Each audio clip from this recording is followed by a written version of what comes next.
Hello, my name is Pastor Niru Patel. Today I'll be speaking on the topic of oracles, specifically in relation to the Gelugpa tradition of Tibetan Buddhism. Oracles are people who can take trance of particular deities. By that, I mean the mind and energies of a particular deity can temporarily inhabit the body for a period of time. Once the deity leaves the body, the person regains their normal consciousness. This can occur for many reasons. The main purpose is to provide a direct connection to the deities in order to receive blessings and advice. Within the Tibetan Buddhist tradition, oracles take trance of Dharma protectors, or beings who are charged with the task of removing obstacles and providing protection along one's spiritual journey towards enlightenment. Those who take trance of the protector deities, in this case the enlightened protector Dorje Shugden, are very blessed. This is because they are able to facilitate direct contact with the protector to take trance, give advice, blessings, and heal people of their various afflictions. On a higher level, they can even give teachings that lead sentient beings out of their suffering and aid them on their spiritual journey towards enlightenment. An oracle will have been trained by high lamas, after which they would receive authorization to take trance and be recognized with the title of oracle. There are a number of ways candidates can become oracles. The first is that a high lama will choose a candidate to undertake the training. This is usually done after the lama has observed the candidate over a long period of time to see if they are a good candidate or not. The second is that the candidate would take spontaneous trance. The lama would observe these trances to determine if they are genuine or not. They would also check to see what sort of being was entering the candidate. Many different types of beings can take trance of people, and the lamas would make sure that those taking trance were high-level beings or the protectors. If they confirm the trances are genuine, they would take the candidate on as a student for further training. There are a few high lamas within the Gelugpa school that are known to have trained and confirmed oracles. In the recent past, these include His Holiness Pabongka Rinpoche, who trained the 6th Panglung Oracle, His Holiness Trijang Rinpoche, who trained the 7th Panglung Oracle, His Eminence Droma Geshe Rinpoche, who trained the Dunkar Oracle, and His Holiness Dzong Rinpoche, who was involved in the creation of the Gameng Oracle. The training of an oracle is a very long process, which includes a special diet and also keeping a high level of discipline throughout the entire duration of the training. The body is to be kept spiritually clean through abstaining from sexual activity, drinking alcohol, taking intoxicants, etc. This is to ensure that the mind is kept clear and the body is ready to receive the protector deities in trance. The training consists of clearing the body's energy channels through many and extensive tantric retreats, usually focusing on the meditations of either the meditational deities Yamantaka or Hayagriva. In certain cases, the candidate would even meditate on both of these deities to achieve the ability to take trance. Once this is completed, or even concurrently, the lower deities of the protector's mandala will enter the body of the oracle candidate. During this, the oracle will experience a lot of discomfort throughout their body.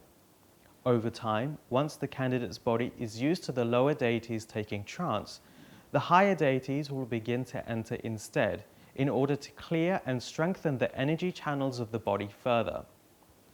In the case of an oracle training to take trance of Dorje Shugden, towards the end of the training process, Kache will begin taking trance to ensure that the body of the oracle is fit enough and can withstand Dorje Shugden in trance. The training process is difficult as there is no control over as and when the deities wish to enter, and when they do, it will leave the candidate's body sore and numb. During this process of training, the oracle candidate experiences extensive pain, somewhat akin to fire running through the 72,000 energy channels in order to purify them. This is the sort of hardship the candidate needs to go through in order to become a fully fledged oracle. By the time a candidate can take trance of Dorje Shugden, it means they have gone through a great deal of pain and endurance. At the same time, however, it is also a great testament to their guru devotion, as without the guru, they will not be able to take trance or even undertake the grueling training process. I'd now like to share with you the official process of an official trance session in accordance with how it is engaged in by the Venerable Panglong Kuten or Panglong Oracle. So for a normal trance session, the protector's regalia, that is his clothes and ornaments, is placed on the protector's throne. The throne is permanently placed in the Tenkang or protector chapel. In other cases, the throne is placed in the middle of the temporary venue the trance is going to take place. The throne with the regalia is set up in advance of the actual trance session as it signifies the arrival of the protector. This throne is somewhat similar to a lama's teaching throne, but with some differences. These include a footrest, as the oracle sits with his legs down rather than cross-legged. The throne itself is reinforced to take the weight and movements of the protector in trance of the oracle. There have been some instances where the protector's throne has broken due to the power and wrath of the protector in trance. Therefore, having a very strong and sturdy throne is a must. The clothes themselves are made from the finest silks, and the headgear is made from gold, silver, copper, and precious stones. This is because they are offerings to the protector himself. When the oracle arrives, he is traditionally escorted into the hall by monk officials carrying incense and with full ritual music. Before the trance begins, the oracle will offer serkim or golden drink offering to the protector. This is a prayer from the oracle for the trance to be smooth and for advice given to be clear. Once this is completed, the oracle will proceed to wear the protector's regalia. If the oracle is a layman, he will be wearing a Tibetan chuba. If ordained, he will be wearing the monk's robes. The clothes of the protector are worn on top of this usual clothing. The first item to be worn are the boots, followed by the long golden robe of Dorje Shugden made of fine silks and brocade. On top of this robe is the tule, a traditional top garment worn by deities in Tibetan Buddhism, made from brocades and sewn together to form a square with a hole in the center, and this is worn over the head. Next is the breastplate, which is in actual fact a melong, or traditional Tibetan mirror. This is important as the protector will knock the mirror using a ring he wears to signify he is very happy with the person he is talking to, or his acceptance to fulfill certain requests. Next, placed around the oracle's neck is a 7-colored piece of cloth. These consist of the 5 usual colors representative of the 5 Dhyani Buddhas, plus silver and gold. This is another offering to the protector, originally made by the 7th Dalai Lama, Kelsang Gyatso, signifying that Dorje Shugden is a protector of the Gelug school of Tibetan Buddhism. Following this, the oracle wears the 3 victory banners, which hang behind him but are tied at the level of his waist. Once all the clothes and ornaments are worn, the oracle sits on the throne and the invocation prayers begin. If the trance is a peaceful trance, the protector's hat will be worn at this point. If wrathful, the headgear will be tied on later.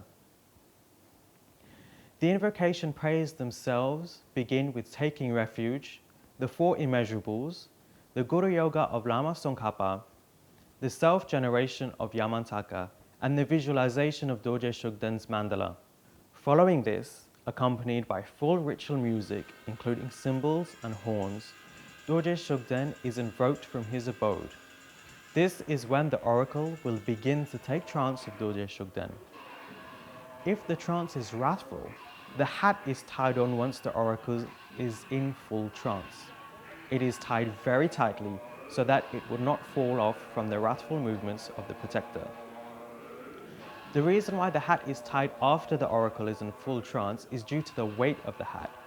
Traditionally, the hat was very heavy, taking at least 2 able-bodied monks to carry it. Therefore, only an oracle in trance of the protector would be strong enough to wear it, as the weight could not be handled by a normal human body. The first thing Dorje Shugden will do in trance is pick up his sword and engage in a traditional warrior dance to clear the obstacles for those present and for the Buddha Dharma in general. Once the dance is complete, he will again take his seat. Monks will then approach and offer tea to Dorje Shugden. Once the tea is offered, the next is the offering of sweet rice, followed by tsok. This consists of bread, other sundries, meat and alcohol, which are all offered to Dorje Shugden. Since Dorje Shugden in his previous life was a highly attained tantric master, he does not accept tsok using a weapon or sword, as worldly Dharma protectors do, but instead receives the offering like a tantric master would, using vajra and bell, symbolic of his having already achieved the enlightened qualities of compassion and wisdom. Once the offerings are made, the abbot of the monastery, high lamas and other incarnations fall in line to make offerings of the mandala, body, speech and mind to Dorje Shugden.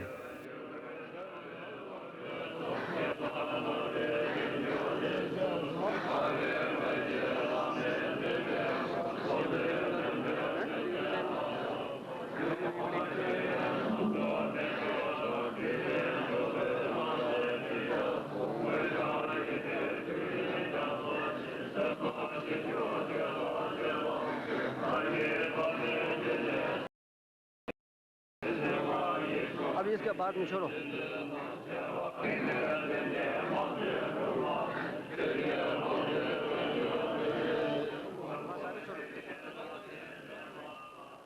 At this time, when they greet the protector, he will usually bless them in return with a red protection string. Once the lamas and monastic officials have greeted the protector, the rest of the ordained community will line up to receive blessings, followed by the laity who traditionally receive a blue protection string. Having received the offerings and given blessings, Dorje Shugden will leave the body of the oracle. After receiving any specific requests and reading through any questions asked by the monastery, high lamas and those assembled. The following trance session would be of either the Dharma protector Satrap or Dorje Shugden's divine minister Kache Marpo. The invocation process of Kache Marpo is shorter in length to that of Dorje Shugden, using short verses, but is still accompanied with the same melodies and full ritual music. When in trance of the oracle, Kache Marpo would proceed with the same type of traditional warrior dance as Dorje Shugden, this time using his own implements, which can include a spear or bow and arrow. Following this, Kache Marpo makes offerings to the high lamas on behalf of Dorje Shugden.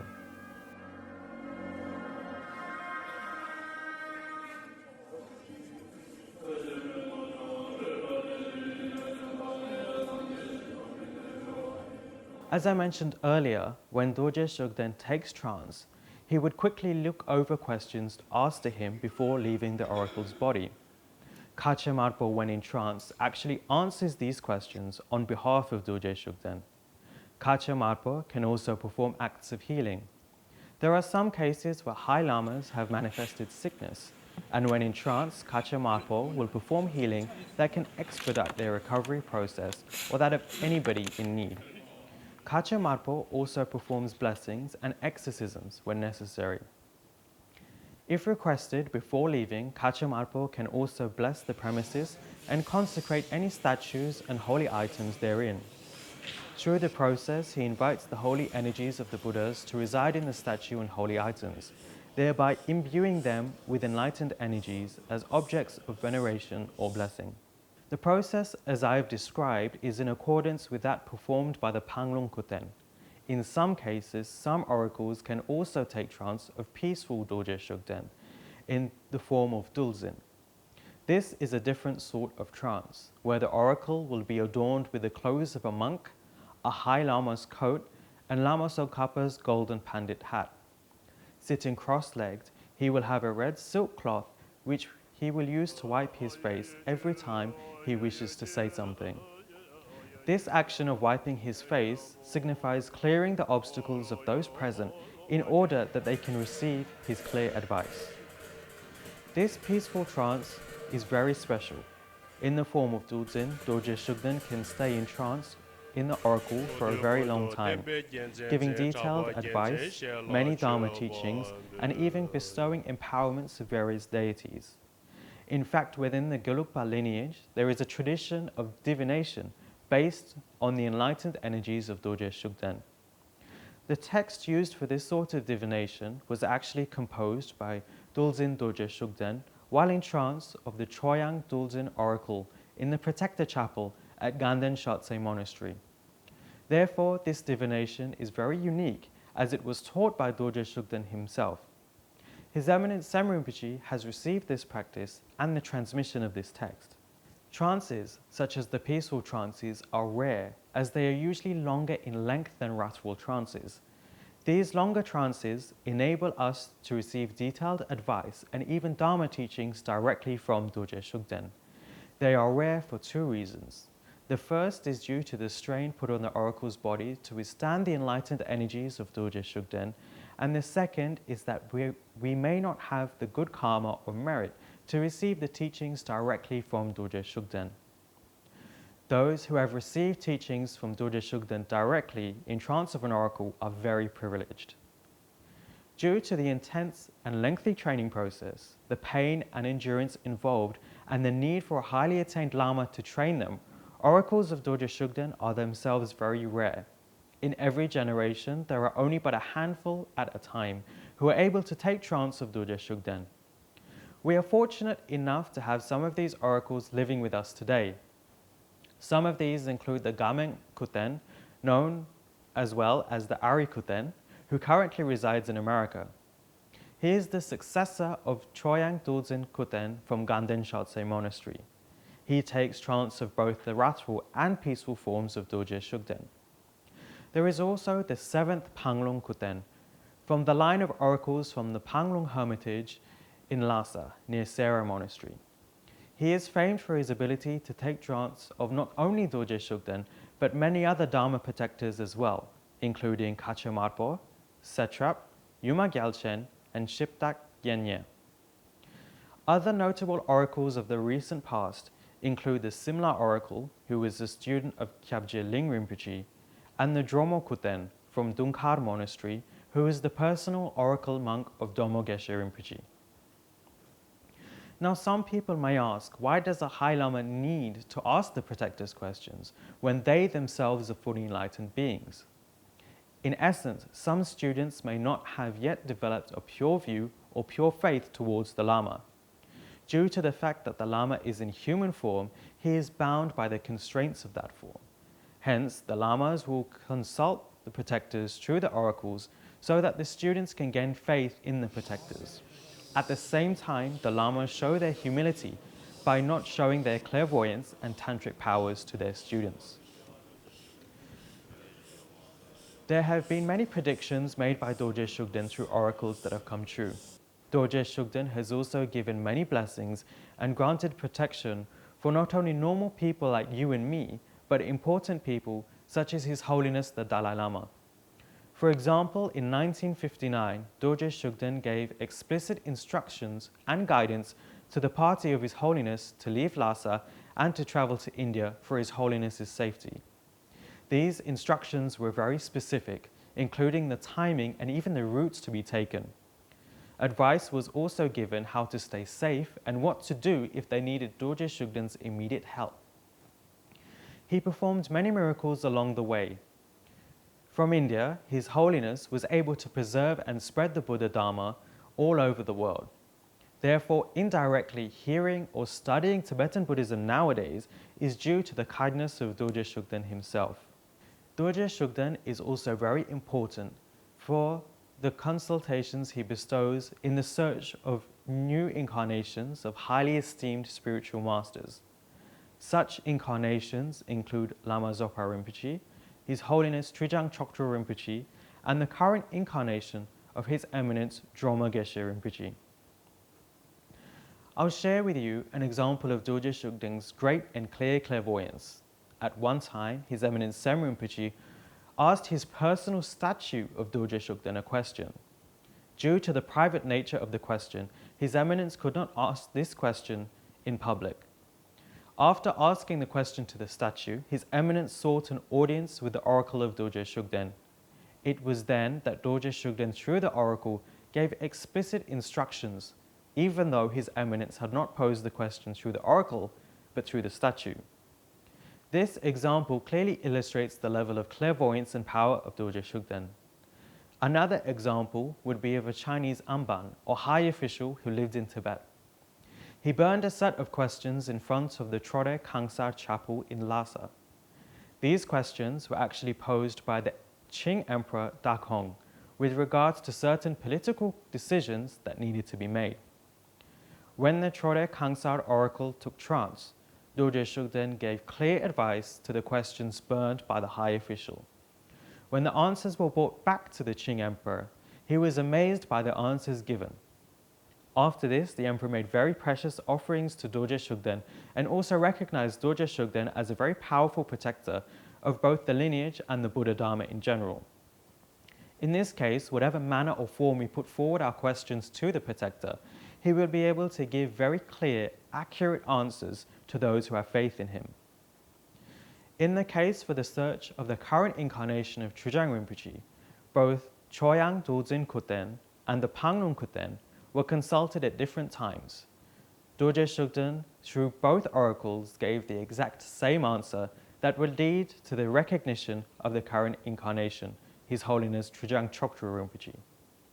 This shows the consistency and accuracy of Dorje Shugden, even though answering through different oracles. We are in fact fortunate to live in an era which these oracles still exist, so that we may gain benefit from Dorje Shugden taking trance, receiving his blessing and his advice. Not only for Dharma institutions on the level of preserving and teaching the Buddha Dharma, but also for our own personal spiritual growth. I hope this short sharing has given you a better insight into the tradition of oracles. Thank you.